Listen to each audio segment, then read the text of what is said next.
It's all you. Hi, my name is Sir Marcus. I am in the Columbus, Ohio group. You can see that I am left-handed. I fight with an oval center grip shield. There is a shield boss in the middle. The shield is not strapped, so you'll see that I can keep it like this, and I can also table the shield against my arm if I want to. Just for a second, I'm going to talk about my basic stance. I like to adopt what's a little bit more known as the boxer's stance, so my shoulders are square.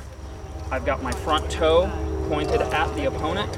My back foot is at about a 45. I have my shoulders square, my hips are square, my knees are a little bit bent, and when I go on guard, my knees are nice and bent so that and my weight is evenly distributed on my feet so that I can move whatever direction I want.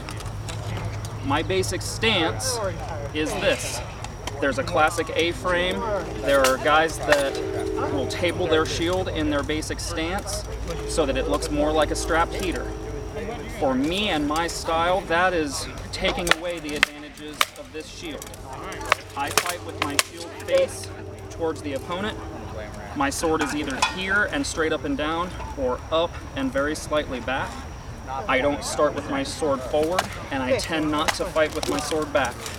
Why don't you fight with your sword back, Marcus?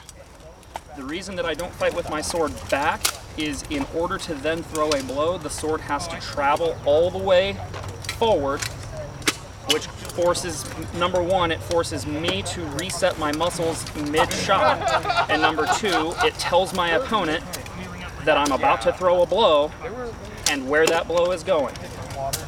So if you have your sword up and down, I can throw a leg shot, and I can throw a cross shot, I can throw a flat snap. They all start from the same point with the same movement, and that allows me to telegraph much, much less. Now, why do I keep my shield face forward?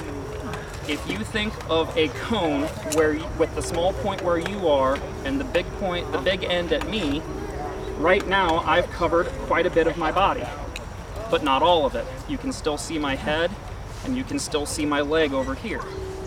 If I push my shield out, you can no longer see my face, and you don't really have a leg shot. Now, I don't keep my hand in one position while I'm fighting. As I'm moving around, I will change where my shield is based on what I'm doing. This allows me to be extremely versatile with the shield, and it allows me to zone cover, at least that's how I like to think of it, my defense. I can say, this guy really likes to be up close, so I'm going to shove my shield out a little bit so that I'm cheating the distance between me and him, and then I can move up to my shield. I can keep my shield in a little tighter to rest my arm, and then come up very quickly. But if I'm tabling my shield, there's not as much that I can do because I have to move it first in order to effectively use it. The last thing I want to talk about, because I don't want to overload you, is the difference between edge blocking and face blocking with a center grip shield. So what I mean by that is when a blow comes in and I want to block it, I can either block the sword blow with the edge of my shield, or I can block the sword blow with the face of my shield. That is situation dependent for me. I do both. Some people do one or the other. I do both. So if someone throws a leg shot, a righty leg shot comes in, a lot of times instead of covering to face block, because look at how much of me is still open, the sword blow will come in, punch out, and block the blow with the edge of my shield, and then I'm right back at neutral. So you'll see that this is a much shorter movement. Talk about spending time returning to guard.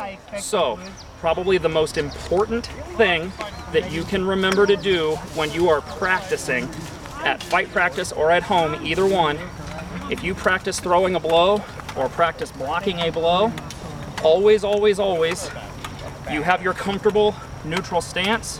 When you practice, okay, I've thrown a leg blow. If you just let it hang out there, you will develop a muscle memory of letting it hang out there. Every time you practice, return to neutral. Block, return to neutral. Every single time. When that neutral zone is muscle memory, everything else will flow. I hope that was helpful. Thank you. Perfect.